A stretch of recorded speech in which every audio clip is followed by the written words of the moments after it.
하나님 아버지, 주의 사랑하는 성도들과 말씀 나누려 합니다. 주의 성령께서 이 자리에 꼭 함께하여 주시기를 예수님 이름으로 기도합니다.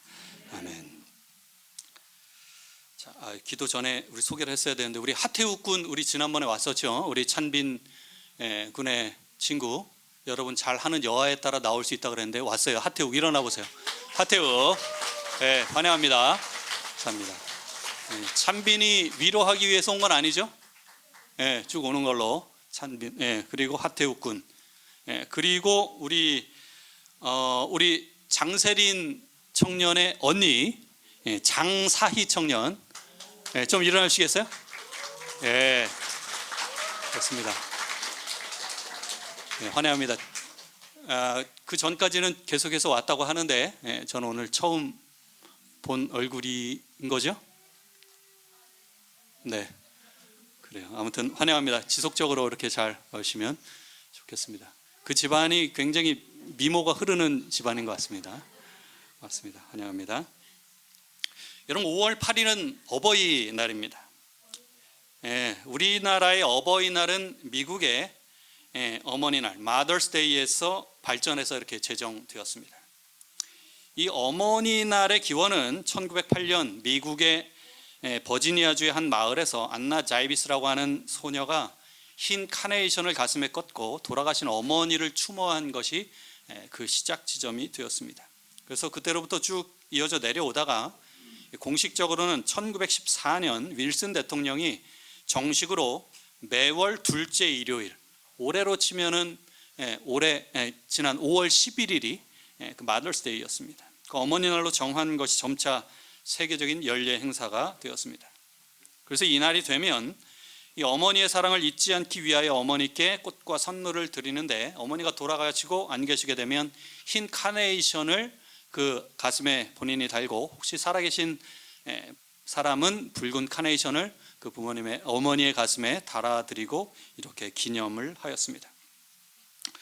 우리나라에서는 이 1945년 8월 15일 이 해방된 이후로 이 헌법으로 여성의 이 정치적인 자유가 이루어져서 이날을 기념해야 한다라는 이제 주장이 생기고, 그래서 1956년에 국회에서 어린이 주간과 관련해서 5월 8일을 어머니날로 지정을 했습니다. 그래서 매년 연례 행사를 그렇게 계속해 오다가 아버지들이 좀 이렇게 소외감을 느껴서 데모를 했는지는 모르겠지만 1973년부터 명칭이 이제 어머니날에서 어버이날로 이렇게 변경되어 아버지들도 여기에서 이제 꼽살이 끼게 되었습니다. 그래서 오늘은 이 어버이와 관련하여 누가복음 15장을 중심으로 좀 말씀을 나누려 합니다. 누가복음 15장 11절부터 있는 말씀입니다. 또 이르시되 어떤 사람에게 두 아들이 있는데 그 둘째가 아버지에게 말하되 아버지여 재산 중에서 내게 돌아올 분깃을 내게 주소서 하는지라. 아버지가 그 살림을 각각 나눠 주었더니 그 후 며칠이 안 되어 둘째 아들이 재물을 다 모아가지고 먼 나라에 가 거기서 허랑방탕하여 그 재산을 낭비하더니 다 없앤 후 그 나라에 크게 흉년이 들어 그가 비로소 궁핍한지라. 가서 그 나라 백성 중 한 사람에게 붙여 사니 그가 그를 들로 보내어 돼지를 치게 하였는데 그가 돼지 먹는 쥐염 열매로 배를 채우고자 하되 주는 자가 없는지라. 이에 스스로 돌이켜 이르되 내 아버지에게는 양식이 풍족한 품꾼이 얼마나 많은가. 나는 여기서 주려 죽는구나. 내가 일어나 아버지께 가서 이르기를 아버지, 내가 하늘과 아버지께 죄를 지었사오니 지금부터는 아버지의 아들이라 일컬음을 감당하지 못하겠나이다. 나를 품꾼의 하나로 부숴서 하리라 하고 이에 일어나서 아버지께로 돌아가니라. 아직도 거리가 먼데 아버지가 그를 보고 측은히 여겨 달려가 목을 안고 입을 맞추니 아들이 이르되 아버지, 내가 하늘과 아버지께 죄를 지었사오니 지금부터는 아버지의 아들이라 일컬음을 감당하지 못하겠나이다 하나 아버지는 종들에게 이르되 제일 좋은 옷을 내어다가 입히고 손에 가락지를 끼우고 발에 신을 신기라. 그리고 살찐 송아지를 끌어다가 잡으라. 우리가 먹고 즐기자. 이 내 아들은 죽었다가 다시 살아났으며 내가 잃었다가 다시 얻었노라 하니 그들이 즐거워하더라. 누가복음 13장과 14장에는 회개하지 않으면 하나님의 심판이 임할 것이고 하나님의 나라에 참여하지 못할 것임이 나타나 있습니다. 그리고 누가복음 15장은 하나님께서 당신의 잃어버린 자녀를 찾으시는 하나님의 구원의 은혜와 사랑을 강조하므로 회개를 촉구하는 그 예수님의 교훈이 소개되고 있습니다. 그래서 이 15장은 13장과 14장의 결론 부분에 해당이 됩니다. 그래서 이 15장은 회개에 관한 교훈으로 있고 세 개의 비유가 있죠. 잃은 양의 비유, 잃어버린 드라크마의 비유, 탕자의 비유로 이렇게 구성이 되어 있습니다. 그런데 이 세 가지의 비유를 말씀하신 이유가 누가복음 15장 1, 2절에 나옵니다. 모든 세리와 죄인들이 말씀을 들어 가까이 나오니 바리새인과 서기관들이 수군거려 이르되 이 사람이 죄인을 영접하고 음식을 같이 먹는다 하더라. 이 당시의 종교 지도자들이 죄인을 구하러 오신 이 메시아의 사명을 잘 알지 못했습니다. 그리고 이 죄인들, 당시에 그냥 아주 그냥 딱 찍힌 죄인들 있죠. 쇠리와 죄인들이 예수님께 나오는 것 자체를 못마땅하게 생각하며 오히려 예수님을 원망하고 비난하는 그런 잘못된 시각을 가진 당시의 지도자들에게 깨우침을 주기 위해서였습니다. 그래서 오늘 읽은 탕자의 비유는 이 누가복음에만 기록이 되고요. 그래서 이 세 비유 가운데에 바로 탕자의 비유가 핵심이고 그 절정이라고 이야기할 수 있습니다.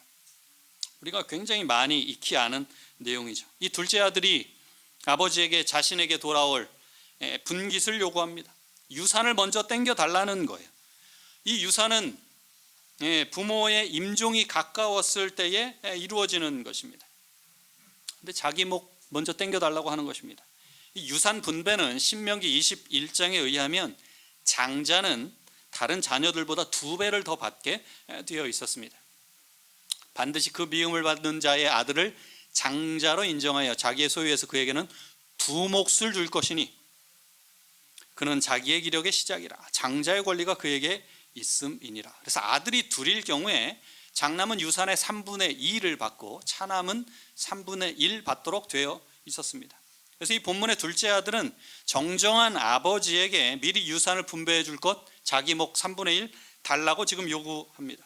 이 행동은 너무나 부적절한 것이죠. 그가 얼마나 이 조급한 성격이고 빨리 이거 상속받아서 뭔가 하려고 하는지 알 수가 있습니다. 근데 아버지는 잘잘못 따지거나 시간으로 이야기하지 않고 그 아들의 몫을 나눠 줍니다. 그리고 기다렸다는 듯이 그 유산을 가지고 아버지를 떠나 먼 나라로 갑니다. 자기의 유산을 미리 요구한 이 작은 아들의 행동은 미리 계획된 것이었음을 우리가 추측할 수가 있습니다. 특별히 먼 나라로 갔다는 말은 단순히 가출, 집을 떠난 아들의 행동을 가리키는 표현이 아니라 가능한 한 아버지로부터 멀리 떠났다는 것을 부각시키는 표현입니다. 그래서 이 아들은 집을 떠날 때에 아버지에게로 돌아올 생각이 없었습니다. 다른 나라로 갔어요. 이 아들의 모습 속에서 우리는 우리의 모습을 보게 됩니다. 여러분, 우리가 신앙생활하고 교회 출석하고 이렇게 하면서 좀 답답함 느끼는 그런 경우들이 종종 있죠. 왜 이렇게 안식일에 어렸을 때부터 교회 다녔던 사람들은 하지 말라는 게 왜 이렇게 많은지, 하나님의 간섭이 답답하고 자기 뜻대로 사는 것을 오히려 즐겨하고, 그러면서 어떻게 해요? 그 경계선에 이렇게 있다가 우리가 그냥 쉽게 자주 하나님 곁을 떠나며 발을 세상을 향하여 내딛습니다. 인간이 하나님을 떠나는 것 자체가 죄입니다. 결국에는 그 죄로 귀결이 돼요. 인간의 진정한 자유는 하나님 안에서 누리게 될 때 비로소 진정한 자유가 됩니다. 하나님을 떠나서 느끼는 그 자유는 진정한 의미의 자유가 아니라 방종입니다. 이 둘째 아들은 아버지를 떠나 거기서 허랑방탕하여 그 재산을 허비합니다. 며칠이 안 되어 둘째 아들이 재물을 다 모아가지고 먼 나라에 가서 거기서 허랑방탕하여 그 재산을 낭비하더니, 여러분, 허랑방탕, 이 아소토스라고 하는 이 헬라어인데, 허랑방탕 이 부사어는 신약 성경에 여기 딱 한 번 기록이 되어 있습니다. 이 아소토스는 명사형이 아소티아인데 방탕을 뜻합니다. 신약 성경에 3번 나와요. 그래서 이 용례들을 살펴보게 되면 무엇이 방탕인가 우리가 딱 그려지는 거 있죠. 근데 그것의 구체적인 내용을 살펴볼 수가 있습니다. 첫 번째는 에베소 5장에 술 취하지 말라 이는 방탕한 것이니, 방탕의 그 출발 지점은 술 취함입니다. 여러분, 제가 전두엽 설교할 때 전두엽의 저격수 뭐라 그랬습니까? 알코올이라 그랬습니다. 방탕하려면 이 전두엽은 사실 영혼을 사모하는 마음을 하나님께서 주셨기 때문에 그릇된 판단하고 엉망진창으로 살려면 적어도 이 전두엽이 제대로 활동을 할 수 없는 지점이 있어야 합니다. 이 방탕에는 술 취함이 포함이 됩니다. 그리고 디도서 1장에 보게 되면 책망할 것이 없고 한 아내의 남편이며 방탕하다는 비난을 받거나 할 때 여기 방탕이 나오는데 또 아스티아로 되어 있습니다. 여기서는 반항의 의미로 되어 있습니다. 그리고 나머지 세 번째 한 성경절은 베드로전서 4장 4절입니다. 이거 한번 읽어볼까요? 시작.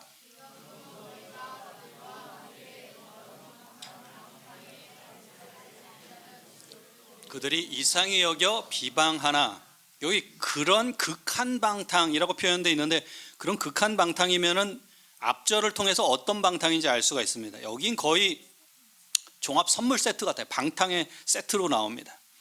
너희가 음란과 정욕과 술 취함과 방탕과 향락과 무법한 우상 숭배를 하여, 여기 3절에도 방탕이 나오는데 우리말 같은 방탕이지만 여기 방탕은 코모스라고 해서 술잔치를 의미합니다. 그래서 이 베드로전서 4장 4절의 그 방탕, 극한 방탕을 정리를 하면 음란, 정욕, 술 취함, 술잔치, 향락, 무법한 우상 숭배, 이것이 방탕입니다. 여러분, 한 사람이 이 중에 쓰여 있는 거 하나만 해도 상당히 큰 죄인이고 한 것인데, 이 방탕의 이러한 상황 가운데에 누가 지금 처해 있는 것입니까? 이 아들이. 정말 말 그대로 여러분, 이 아들은 내일 없는 사람처럼 말 그대로 짐승처럼 살았습니다. 이 아들을, 이 탕자, 이 둘째 아들을 짐승이라고 표현한다면 사실 짐승에게 좀 미안하다고 여겨야 할 정도인 삶을 그가 그렇게 막 살았습니다. 그냥 좀 아버지 곁을 떠나서 이렇게 그 정도 수준이 아니에요. 자기 계획대로 유산을 물려받아서 아버지를 떠난 이 작은 아들의 생활은 결국 아무런 가치 없는 정말 부도덕한 생활의 연속이었습니다. 그 재산을 허비하는데 그리 많은 시간이 걸리지 않았습니다.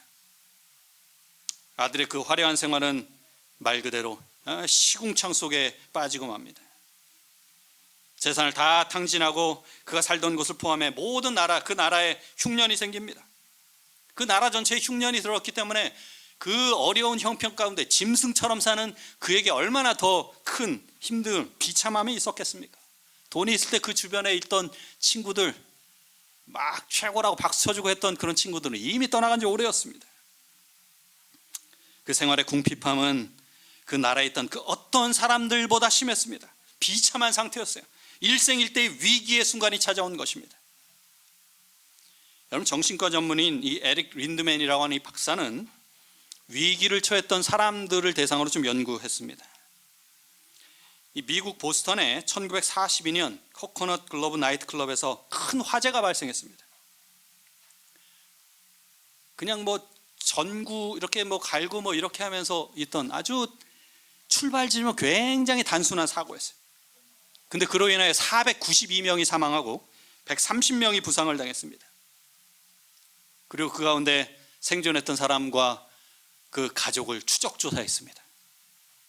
여러분, 그 결과 85%의 사람들이 위기를 당함으로 나쁜 습관을 고치고 신앙생활을 하게 되었고 전화위복으로 삼았다는 그 결론에 이르게 되었습니다.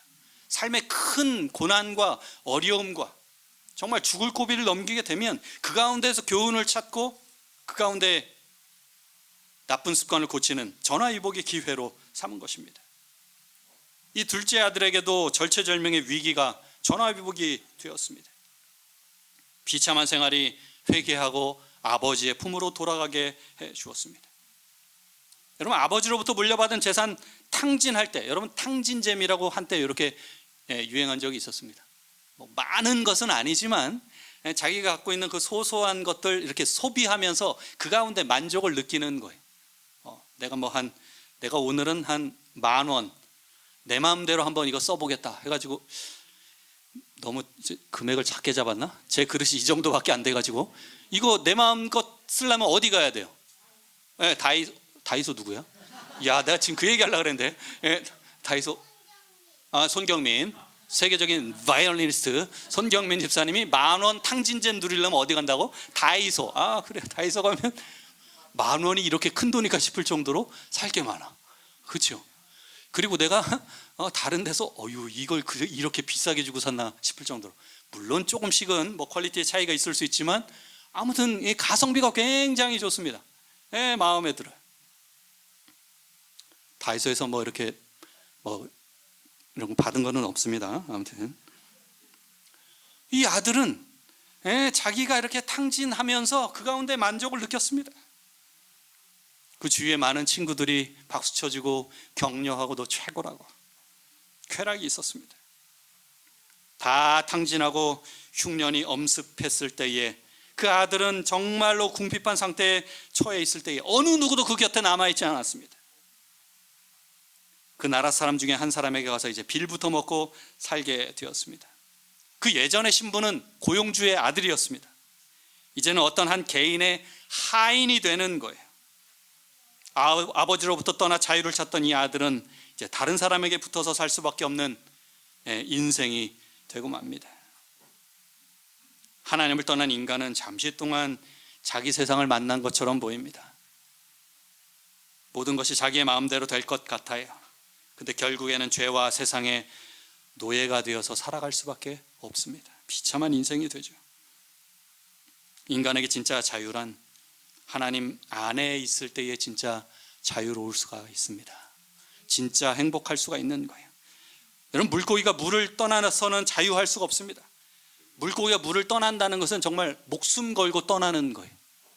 자의적으로 떠나면 죽을 마음으로 한 거고, 타의로 떠나면 뭐예요? 붙잡힌 거예요. 뭐 낚시에 잡히거나 그물로 잡히거나. 여러분, 인간이 하나님을 떠나서는 정말로 자유할 수 없습니다. 아들이 하게 되는 일 뭐였습니까? 돼지를 치는 일이었습니다. 성경에서 이 돼지는 부정한 동물의 대표격으로 언급됩니다. 마태복음 7장에 보면 거룩한 것을 개에게 주지 말며 너희 진주를 돼지 앞에 던지지 말라. 저희가 그것을 발로 밟고 돌이켜 너희를 찢어 상할까 염려하라. 유대인들 사이에서 돼지를 치는 일은 부정하고 천한 일로 여겨졌습니다. 돼지를 치게 된 지경에 이르게 된 것, 아들의 처지는 말 그대로 비참함 그 자체였습니다.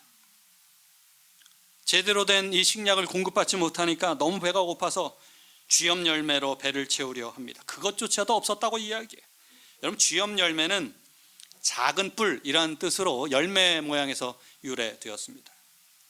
이 콩과에 속하는 식물인데 한 20cm 정도 되는 이 뿔 모양의 열매인데, 이 열매가 젤라틴 성분이 들어있어서 단맛을 낸다고 합니다. 그래서 이 동물의 사료로 이렇게 주곤 하였는데, 지금도 이 열매는 이 팔레스타인과 지중해 연안에서 자라고 있습니다. 근데 이 돼지밥인, 동물의 밥인 이 쥐염 열매조차도 그에게 주는 사람이 없었습니다. 뭔가 주는 사람이 없는 거예요. 가진 게 넉넉했을 때는 그가 나누어 주고 탕진할 때는 사람들이 있었지만 그 주위에 모든 사람들로부터 무시당함이 어려움 가운데 퍼져 있습니다. 배고픔뿐만 아니라 주변의 무관심과 배척 때문에 몸과 마음이 큰 상처를 입었습니다. 15장 17절에 보면 이에 스스로 돌이켜 이르되 내 아버지에게는 양식이 풍족한 품꾼이 얼마나 많은가. 나는 여기서 줄여 죽는구나. 이에 스스로 돌이켜. 여러분, 이 말은 의학 용어입니다. 더 정확히 표현하면 기절했다가 깨어나다 이겁니다. 탕자는 자기가 정신없었던 것을 깨닫는 거예요. 내가 지금 무슨 짓을 한 거지? 내가 얼마나 엉망진창으로 산 거지? 자기가 집을 떠날 때부터 지금까지의 자신의 행동을 곰곰이 반추해 보았습니다. 후회스럽고 한심스러운 거예요. 방탕 그 자체였습니다. 엉망이었어요. 여러분, 여기 돌이켜라는 말은 성경에서 죄에 빠진 인간이 하나님께 돌아오기 전 자신의 행동을 뉘우치고 회개하는 겸허한 모습을 나타낼 때에 자주 묘사된 표현입니다. 내 아버지에게는 양식이 풍족한 품꾼이 얼마나 많은가. 나는 여기서 줄여 죽는구나. 자신이 처한 이 비참한 상태를 살펴본 이 아들은 아버지 집에서 이전에 자신이 누렸던 그 풍족한 생활과 자기 아버지가 품꾼들을 어떻게 취급하시는지, 그들보다 자기가 처한 형편이 더 어렵다는 것을 알게 된 거예요. 그 아버지 집을 떠난 것이 얼마나 잘못된 것인가, 어리석은 선택이었던가. 여러분, 여기 품꾼은 정식으로 고용된 사람이 아니라 하루하루 고용된 일꾼, 일용직입니다. 내일을 장담하기 힘든 사람이에요. 그럼에도 불구하고 이 품꾼이 풍족하다고 표현합니다. 이러한 품꾼도 양식을 풍족히 받는데 자신은 굶어 죽게 되었다고 자신의 행동을, 어리석었던 그 행동을 한탄하고 있습니다. 근데 여러분, 여기서 주목해야 할 것은 아들이 자기 스스로 돌이키게 한 것은 그 아버지의 너그러움과 사랑의 정신이었습니다. 그가 어릴 적부터 보아온 아버지는 다른 집에서 홀대받고 함부로 취급받는 품꾼이라 할지라도 그 품꾼에게조차 관대한 분이었습니다. 사랑을 실천한 분이었어요. 사람에 대하여 편애하지 않았습니다. 여러분, 누가복음 15장에 탕자의 아버지도 이러하건대 하나님은 어떠하겠습니까? 여러분, 하나님의 사랑은 정말로 무한합니다. 인간의 사랑과는 차원이 달라요. 하나님께 용서받지 못하는 죄는 하나도 없습니다. 아멘은 언제 하려고 그러는 거죠? 네? 아멘. 지금 가끔씩 저랑 눈 마주치지 않고 눈 감고 계신 분도 계시고, 네? 지금 처음부터 다시 해야 되나? 네? 하나님께 용서받지 못한 죄는 하나도 없음을 기억하시기 바랍니다. 그런데 여러분, 용서받지 못하는 죄가 하나 있어요. 뭘까요? 그렇지, 뭐 성령을 거스리는 죄, 고범죄, 요거 나올 줄 알았어요. 하지만 여러분, 용서를 구하지 않는 죄입니다. 용서를 구하지 않는 죄. 하나님께서는 이미 그 죄를 용서하셨습니다. 근데 용서를 구하지 않게 되면 하나님께서 이미 용서하셨다는 사실을 모른 채 죄인으로 그렇게 살아갈 수밖에 없는 거예요. 정말 불쌍한 사람이죠. 비참한 인생이죠. 이미 용서했는데 용서받지 못한 걸로 알고 있는 것입니다. 여러분, 아직까지 하나님의 사랑에 대해 편견을 갖고 계시다면 이제 바꾸시기 바랍니다.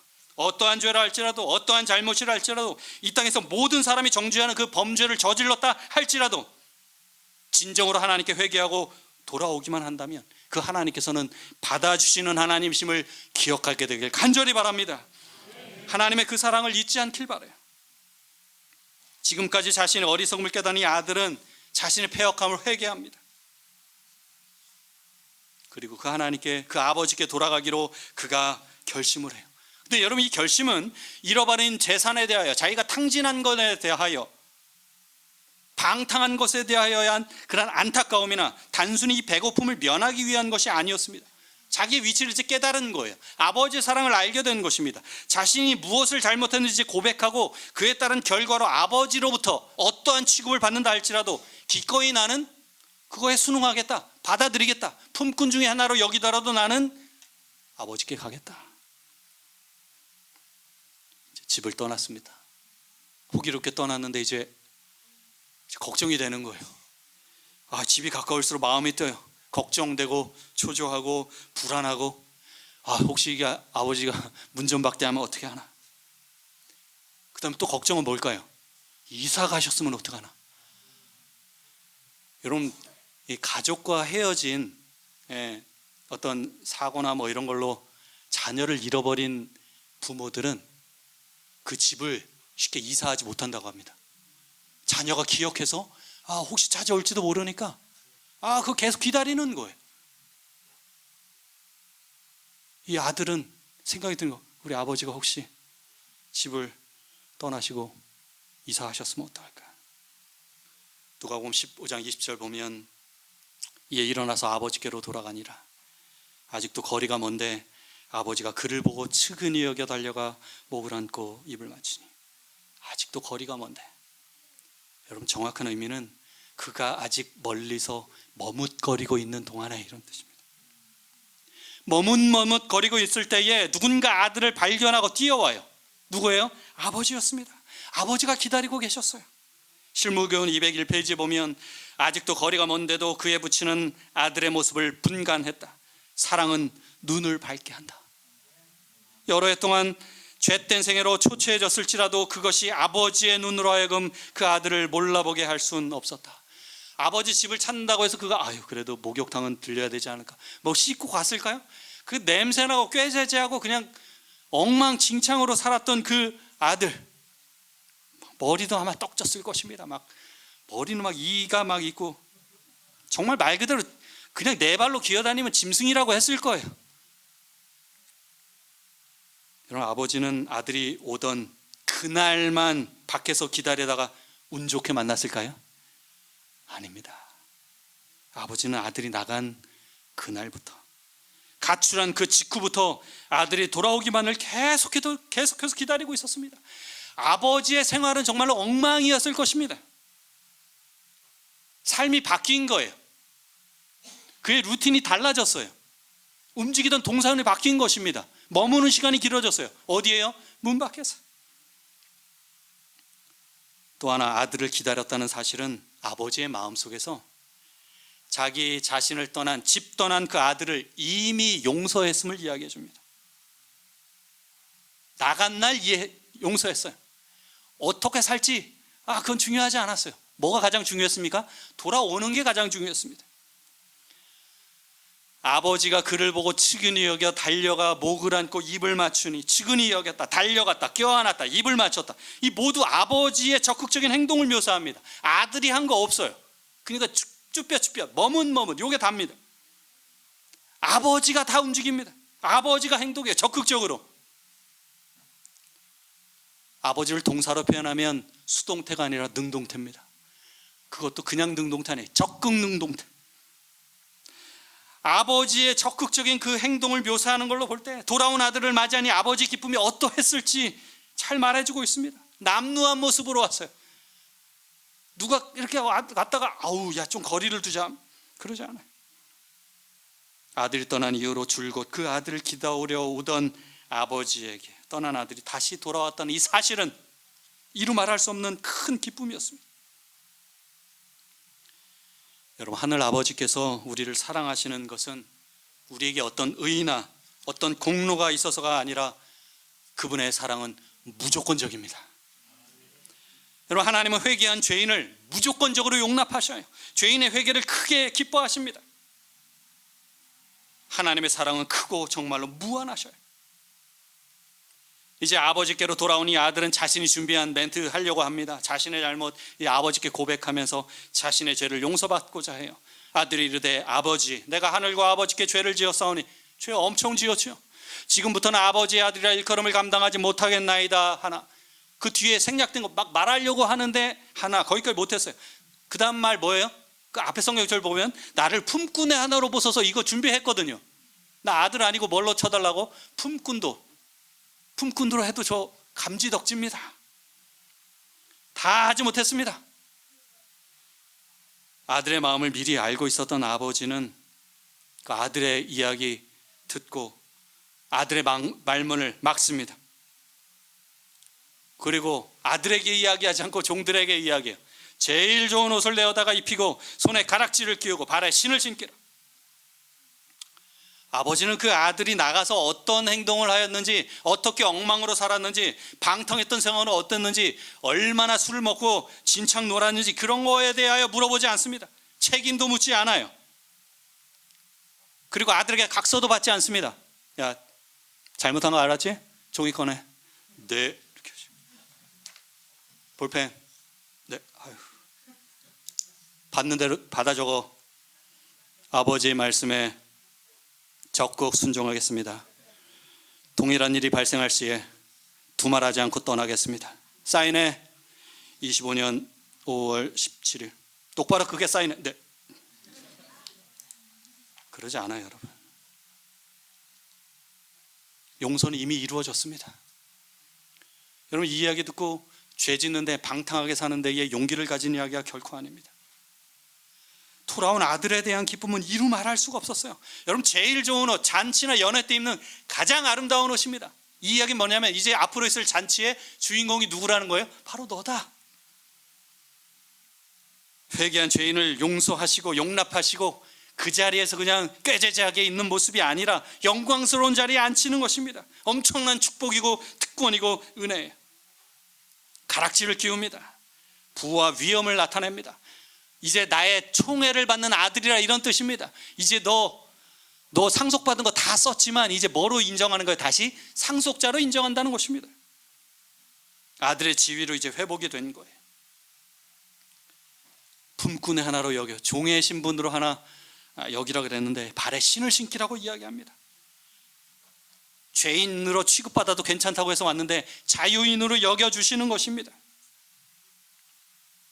당시에 종이나 노예들은 신을 신지 못했습니다. 아들도 맨발로 왔어요. 근데 신을 신겨줍니다. 그래도 이 모양은 아니지 않니, 아들아? 집 나가기 전에 아들로 신분을 완전히 회복하고 상승시켰습니다. 여러분, 우리가 믿는 하나님이 이런 하나님이셔요. 물론 깨끗하고 목욕 재개하고 이렇게 오면 좋겠지요. 그거 아니더라도 그 모습 그대로 나가세요. 잘잘못 뭔가 각서 쓰길 원하고 그렇지 않으십니다. 일단 있는 그대로 다 받아주십니다. 하나님의 자녀로 그 지위를 회복시켜 주셔요. 이사야 44장에 보면 내가 내 허물을 빽빽한 구름에 사라짐같이 내 죄를 안개의 사라짐같이 도말하였으니 너는 내게로 돌아오라. 내가 저를 구속하였음이니라. 여러분, 하나님께서는 우리의 과거를 전혀 기억하지 않으시고 완전히 지우셨다고 말씀하십니다. 바라시는 건 뭐예요? 그냥 돌아오라는 거예요. 사랑의 아버지께로 돌아오라는 것입니다. 내가 베푼 사랑 기억나면 오라는 것입니다. 혹시 하나님께 면목이 없어서 내가 어떻게 감히 하나님께 이런 대우를 받겠는가, 내가 지은 죄가 많아서, 혹시 주저하시는 분 계십니까? 여러분, 하나님 앞에 면목이 있는 사람은 이 지구상에 단 한 사람도 없음을 기억하시길 바랍니다. 면목이 있어서 하나님께 나온 사람은 없어요. 그럴 사람이 있을 수가 없습니다. 문제 하나 내겠습니다. 문제. 집을 나간 아들이 다시 집에 돌아오기까지 방황한 기간은 얼마나 될까요?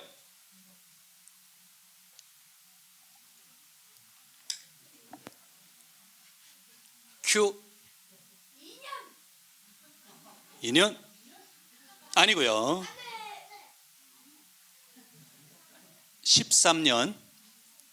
야, 방탕을 13년 하면 거의 예, 아니고요. 네? 며칠이 되지 않았다. 여러분 잘 기억하시면 제가 오늘 드렸던 내용 가운데에 스쳐 지나가듯 지나갔습니다. 자, 자, 오케이, 민재 12년. 그래요. 그래. 자, 어떤 딱 떨어지는 숫자는 아닙니다. 3개월.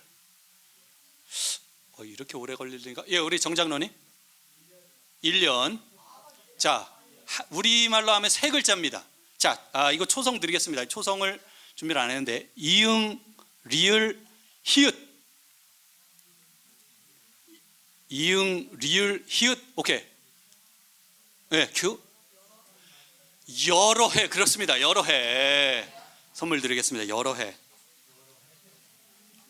여러 해. 보면 아까 말씀 실무교훈 201페이지에 여러 해 동안의 죄된 생애로 초췌해질지라도 여러 해였습니다.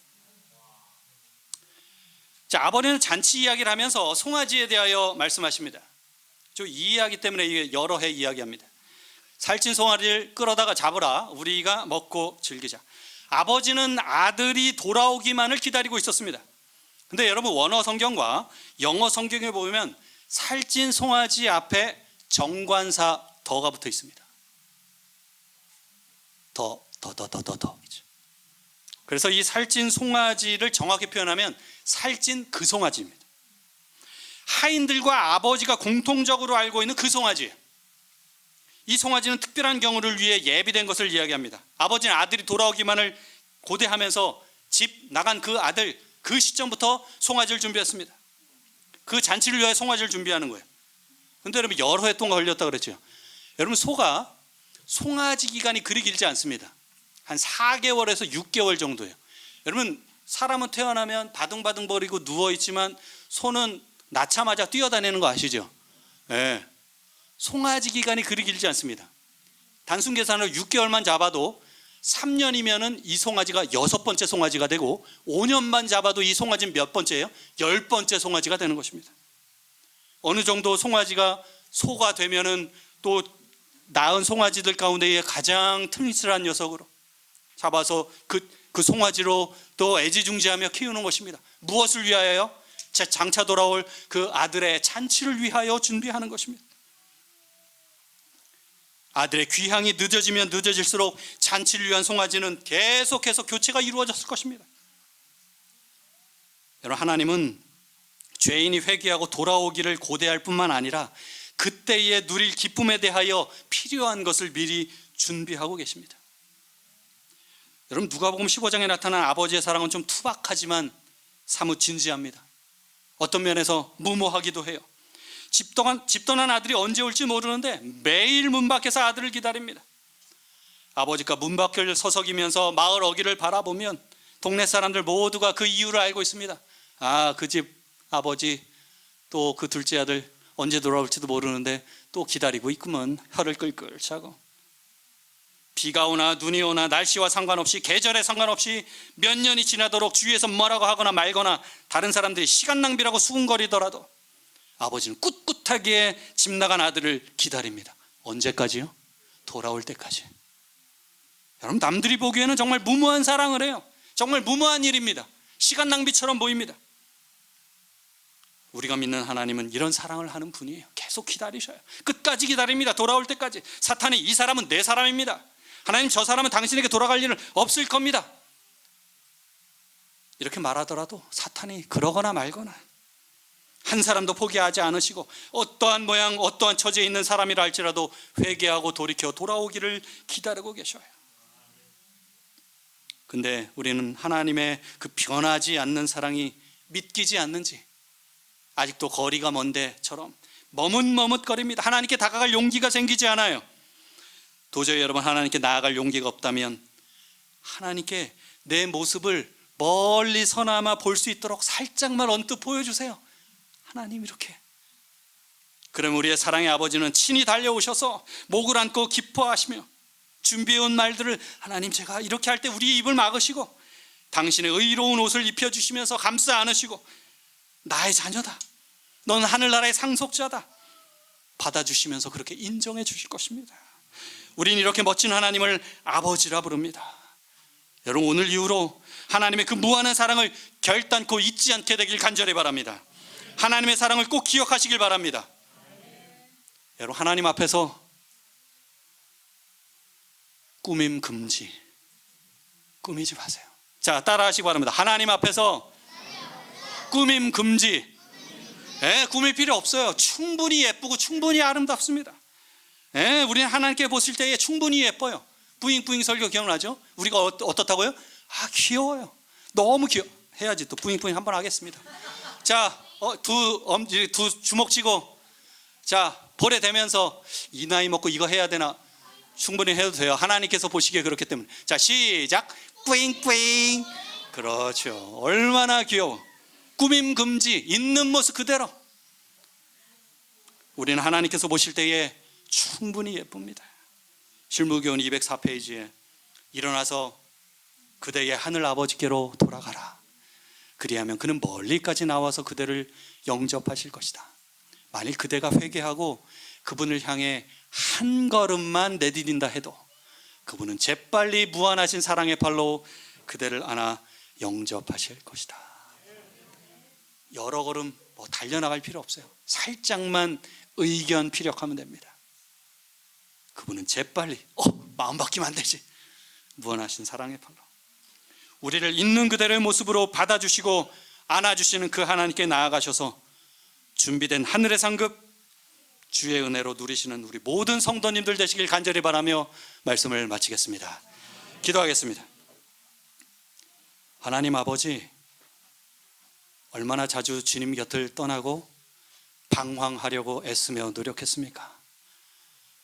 주님, 혹시 우리 가운데에 방황하고 있는, 혹시 방황하려고 하는 주의 자녀가 있다면 그 방황이 너무 오래지 않게 하시고 주의 큰 사랑이 여전히 우리를 향하여 있음을, 그리고 속히 돌아오기를 기다리고 있음을 기억하며 명심하는 우리의 마음이 되게 하여 주시옵소서. 주님, 바라건대 우리가 이 땅에서 그저 그렇게 살아갈 인생이 아님을 분명히 알고 있습니다. 누군가로부터의 상처, 누군가로부터의 당한 어려움, 이것이 우리의 신앙의 발목을 잡거나 나아가는 길에 장애가 되지 않게 하시고 주님께서 내미신 손, 주님께서 품기를 원하시는 그 드넓은 품을 향하여 한 걸음 나아가며 우리의 의견을 나타내는 사랑하는 주의 자녀들 되게 하여 주시옵소서. 그러함으로 말미암아 주께서 우리를 하늘의 자녀로 삼으시고 하늘의 상급 상속자로 인정하신다는 사실을 기억하며 이 땅에서 용기 내어 살아가는 우리 모든 성도들 되게 하여 주시옵소서. 우리를 끝까지 사랑해 주신 주의 은혜 감사드리며 지금도 여전히 살아계셔서 우리를 하늘까지 인도하길 원하시는 그 예수님 이름으로 간절히 기도드리옵나이다. 아멘.